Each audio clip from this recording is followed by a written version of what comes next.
Gentleman is recognized for 5 minutes. Thank you, Mr. Chairman. Justice Scalia said it's best, said best what I'm going to quote, almost 30 years ago in Arizona v. Hicks, in which he said, "There is nothing new in the realization that the Constitution sometimes insulates the criminality of a few in order to protect the privacy of all of us." I think that stands as a viewpoint that I have to balance when asking you questions. As I understand the case, and there's a lot of very brilliant lawyers and experienced people that know about all writs act, but what I understand is that you, in the case of Apple in California, are demanding through a court order that Apple invent something. Fair to say that they have to create something.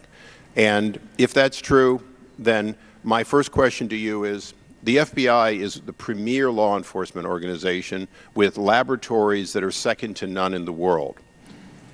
Are you testifying today that you and or contractors that you employ could not achieve this without demanding an unwilling partner do it?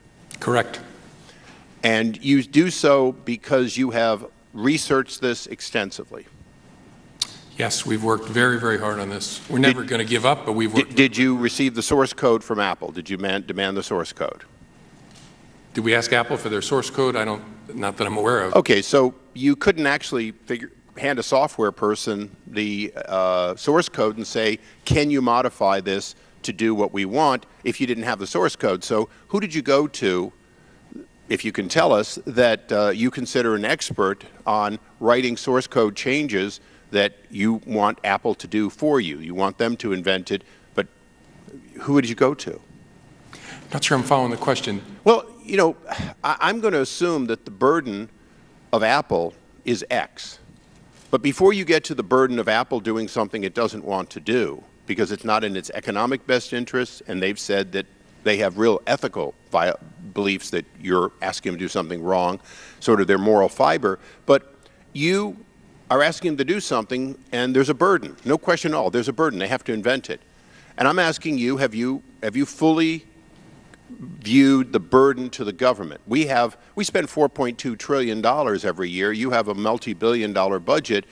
Is the burden so high on you that you could not defeat this product either through getting the source code and changing it or some other means? Are you testifying that? I see. We wouldn't be litigating if we could. We have engaged all parts of the U.S. government to see, does anybody have a way, short of asking Apple to do it, with a 5C running iOS 9 to do this, and we do not.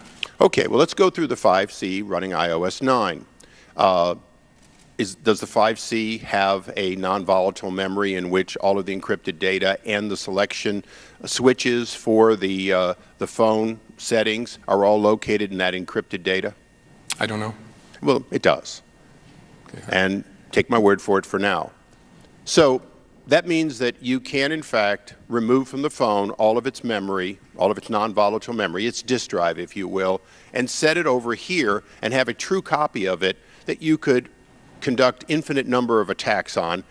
Let's assume that you can make an infinite number of copies once you make one copy, right? I have no idea. Well, let's go through what you asked. And I'm doing this because I came out of the security business, and this befuddles me that you haven't looked at the source code and you don't really understand the disk drive, at least to answer my rather, dumb questions, if you will.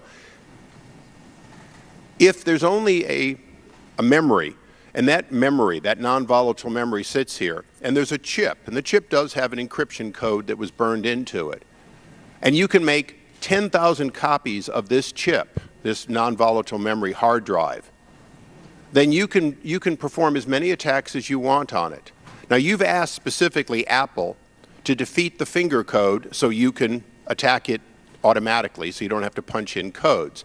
You've asked them to eliminate the 10 and destroy.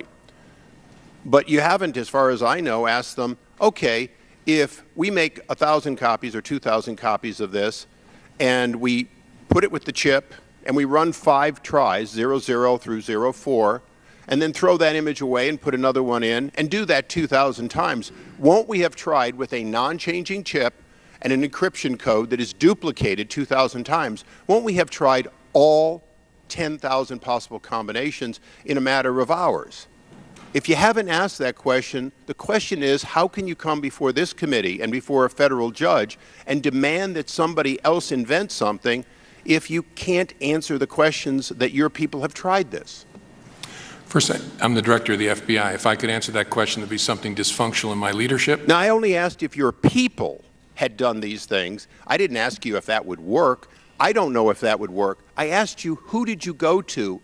Did you get the source code? Have you asked these questions? Because you're expecting somebody to obey an order to do something they don't want to do, and you haven't even figured out whether you could do it yourself. You've just told us, well, we can't do it, but you didn't ask for the source code, and you didn't ask the questions I asked here today, and I'm just a guy that did electronics by accident. The time of the gentleman has expired, and the director is permitted to answer the question. Thank you, Mr. Chairman. Do so.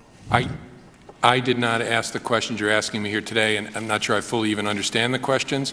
I have reasonable confidence, in fact, I have high confidence, that all elements of the U.S. government have focused on this problem and have had great conversations with Apple. Apple has never suggested to us that there's another way to do it other than what they've been asked to do in the All Writs Act. It could be when the Apple representative testifies, you'll ask him and we'll have some great breakthrough, but I don't think so. But I'm totally open to suggestions. Lots of people have emailed ideas. I've heard about mirroring, and maybe this is what you're talking about. We haven't figured it out, but I'm hoping my folks are watching this, and if you've said something that makes good sense to them, we'll jump on it. We'll let you know. Thank you. The government wants Apple to create software to decrypt it.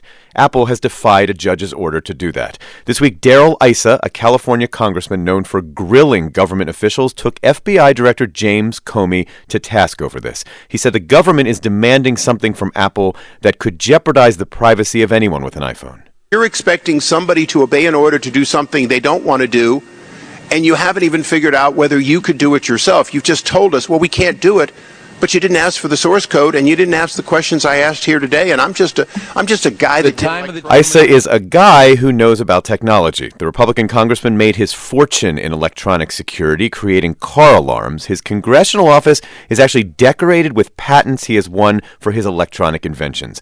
I asked him why he was so tough on the FBI director. I wouldn't say I was tough. What I would say is that the FBI director came unprepared.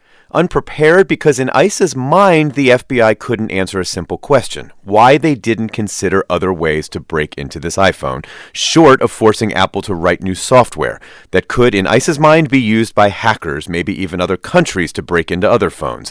Now, Issa thinks there were other options, like working with Apple to copy the data on the phone belonging to the attacker. This, Issa says, would have allowed government investigators to try hundreds and hundreds of passwords, likely eventually being able to break in. If you make 2,000 copies, you essentially get 2,000 tries to find the combination.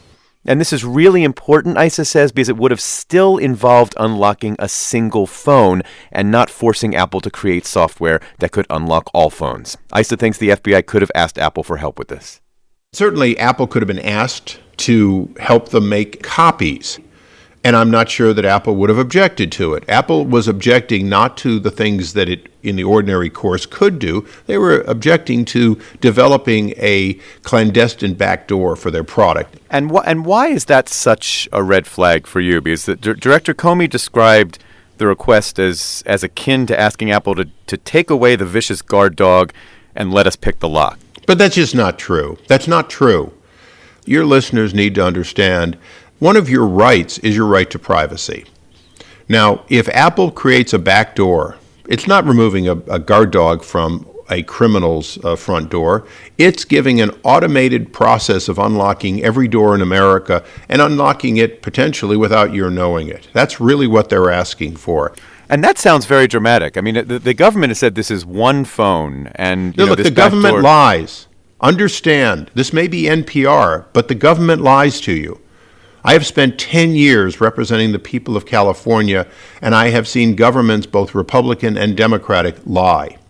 If you want to promote the fact that your listeners can have all of their data remotely taken by their government at any time if they happen to get a FISA judge in secrecy to give them an authorization to do it, go ahead. I do want to assure you, I mean, we're not promoting any cause here. I mean, it's our role to be journalists. And I guess I just want to hear from you, if you don't believe that the government is simply trying to keep Americans safe and to solve a terrorism case, why do you think they're asking for more than than they need to, as you put it. David, you are being an advocate, so let's understand this. You keep returning to things that are said by the FBI that have already been shown to be not true. What the director is saying that you're paraphrasing simply isn't true. He doesn't want this one.